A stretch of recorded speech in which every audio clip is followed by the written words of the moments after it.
it is time. It is time for the top 10 fiction books I read in 2023. Welcome back, or if you are new here, welcome. My name is Katrina and I make bookish content here on this channel every week, and then movie reviews or book to movie content here at the weekend. In the description box below you will find my blog and my Goodreads, where I have definitely posted reviews of the books that I am going to talk about now. Normally it's a little bit tentative, but because these are my top 10 books of the year, I have definitely posted reviews of them. Normally I would separate this into adult fiction and YA fiction, but I read less than 100 books this year, so it's just one long list, and I think it's only adult fiction on here anyway. So let's kick things off with The Reason by Catherine Benetto. I did have a physical proof of this one, you may remember. However, I gave it to a friend, and so I am just showing you a picture of it here today. I absolutely loved this one. The tagline for this one is, "There are a million ways to make someone's day a little brighter."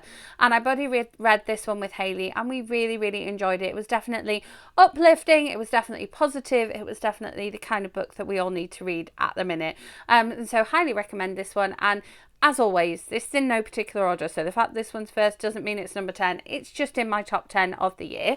And then we have, as well, one I have made a standalone video talking about, which will be the case for quite a few of these. So what I will do is I will show you this one, and then I will link the video for you. So this one is Girlfriends by Holly Bourne, which I just identified with this book so hard from the moment I picked it up. I read it early. I didn't expect to kind of get as into it as I did. I didn't expect to pick it up and not be able to put it down. And I tell you why in my full review talking about it, which you can either watch by following the link above, or you can read in the description box below. Then let's go on to a couple of physical books. We have, of course, another one which I have a full video talking about. We have The Family Remains by Lisa Jewell, which is the follow-up to The Family Upstairs by Lisa Jewell. This is my Waterton Special Edition, in case you can't tell from the sticker that won't come off, with the spreadsheets, excuse me, with the bonus chapter, with the glorious end pages, and it is, of course, a signed edition as well.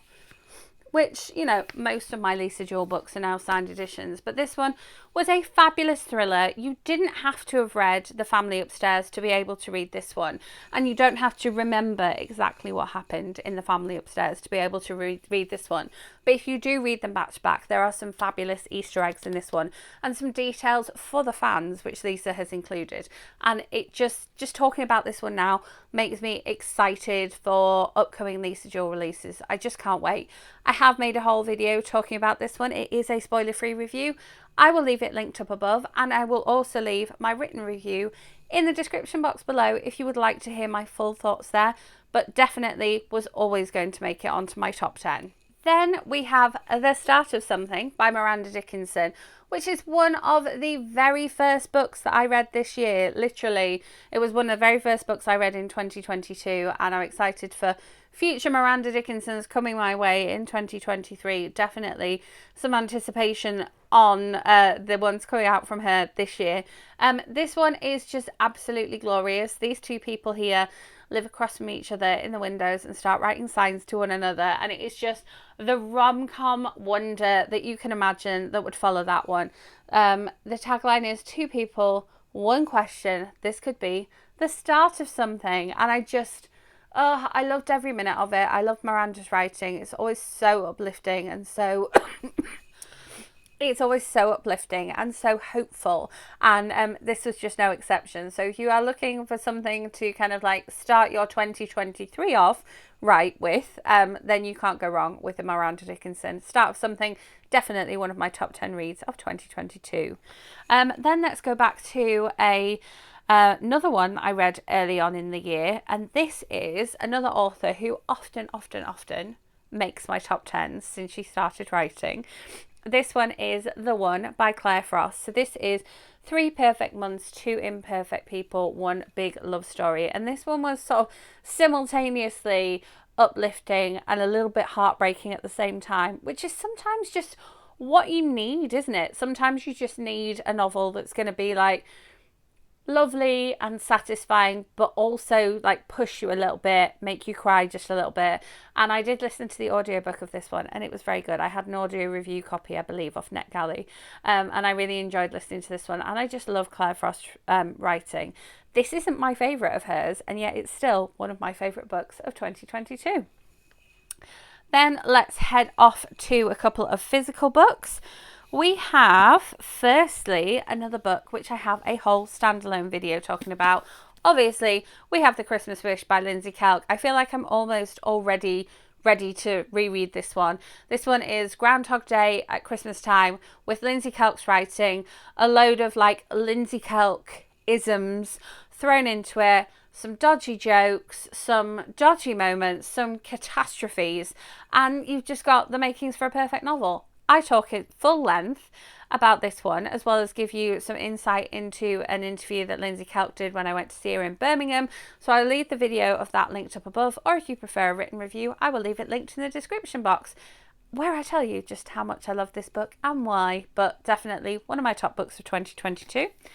And then another physical book that I loved, that I read in 2022, was The Love of My Life by Rosie Walsh. And exciting news about this one, it's just been announced that this is going to be made into, I think, a TV show, maybe a film, some sort of book to screen moment. It's got casting and everything, so we are very excited about this one. What if the person you love most is the one you know the least? So this one, like, is definitely a genre bender. It's got elements of kind of family drama about it, but it's also got elements of like mystery thriller about it. But at the end of the day, it is just Rosie Walsh's writing, which is absolutely stunning and fantastic. And I am lucky enough to have my lovely copy signed because I went to see her at a book event here in the summer. So I will try and leave a link to that event vlog somewhere if I've got enough links left. It might be linked up above, might be in the description box, it might be in the end screen. But as always, I will leave my written review of this one linked in the description box, so you can go ahead and read my full thoughts on that one there. But I highly recommend, and because it's becoming a movie, make sure you read the book before you watch the film or the TV show, as always. And then we have one which I definitely do have a physical copy of, but I can't seem to find. So let me pull up my photo of it for you. This one is The Guilty Couple by C.L. Taylor. And I do definitely have a physical copy of it because I tried to get C.L. Taylor to sign it when I saw her at Harrogate International Crime Festival in the summer. But this one is just so twisty and so wonderful, and I read it in 2 delicious sittings one weekend. He framed her, now she'll destroy him. But which she are we talking about? That's the main thing here. C.L. Taylor writes a thriller like no other. I absolutely love it. And yeah, just this one was so great. Kept me on the edge of my seat, kept me guessing. I gasped. I went, oh, I bet that's not what. No spoilers here. But this was me going along, like reading this and gasping out loud to myself in the comfort of my own home. But yeah, highly recommend. You know, if there's a C.L. Taylor's come out in the year, it's probably going to be on my top 10 books of the year. But 2022, one of my favourite reads of 2022. Absolutely loved it. Highly recommend it. Written review will be linked in the description box.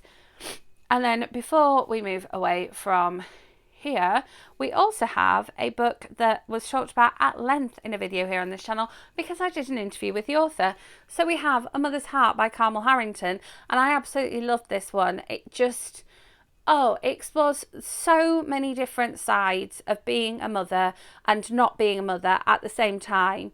What it means to be a stepmother, what it means to want to be a mother, what it means to not want to be a mother, what it means to have been a mother and not be a mother anymore, what it means to be a mother of a mother. Like, so many different aspects of motherhood is explored in this novel, and yet it's done so in an uplifting way with some really sort of sensitive and beautiful writing. And I just love Carmel Harrington, and I need to read more of her in 2023. But this one was wonderful. and we discuss the book, and I ask her all of mine and your burning questions in the interview. So I will leave that linked up above, and I will also leave it linked in the description box for you. I also have a full written review of this one, which I will also leave in the description box for you. But yes, I loved it. It was amazing. And then finally, a little bit controversial because technically this isn't a 2022 release. This is a 2023 release, but it made it onto my top 10 books of 2022 because it was just so good. And I'm going to have hard work because I'm not going to be able to put it on my top 10 books of 2023 now, am I? Even though it doesn't come out until like May. This one is 7 X's by Lucy Vine, which, as you can see from the tabs, I buddy read with Hayley. 7 missed chances. Who was the one that got away? Who was the one that got away? Who do we want to see our main character end up with out of her 7 X's? Any of them? None of them? All of them? Or do we want her to just be single and alone? I don't know, but we're going to have a fun time trying. This one was just stunning. This is Esther, and she lives with her 2 friends, and they just have a great time. This one is told through present day thread and then flashbacks to the individual exits. It has some classic lines in there, which I was so glad I was buddy reading it with Hayley, because I would then just throw the lines out with her. Did you get to that line in chapter 20? Did you see the line about such and such, you know? So really good fun. If you get a chance to read this with a friend, absolutely do, because it was so good. But again, it's a Lucy Vine novel. It's probably going to be on my top 10 books of the year because I love a Lucy Vine novel, and I love buddy reading a Lucy Vine novel with Hayley as well. And so it was so great to finally meet her for the first time this year. And so it's on the top 10 books of 2022, even though it isn't released until nearly halfway through 2023. Sorry, not sorry for that one. So there you have it. As I say, these are in no particular order. These are my top 10 fiction books of 2022. Is there anything on there that you also loved reading in 2022? Anything which you kind of like maybe put aside that you're going to think twice about now, that you're going to come back to based on me putting them on my list? Do let me know in comments. Always great to hear from you. I have top 10 non-fiction coming your way. I have top 10 best and worst movies, which may have already been published, so if it has, I'll bob it in the end screen for you. And as I say, I have full written reviews of all of these on my blog and my Goodreads already, which are always linked in the description box, but I will try and link as much as I can in the cards, in the end screen, and in the description box for you. I hope you have enjoyed. If you did, give it a thumbs up. Make sure that you are subscribed and hit that notification bell so you don't miss out on future book reviews and my movie content coming your way in 2023. And I will see you with my next video. Thanks for watching.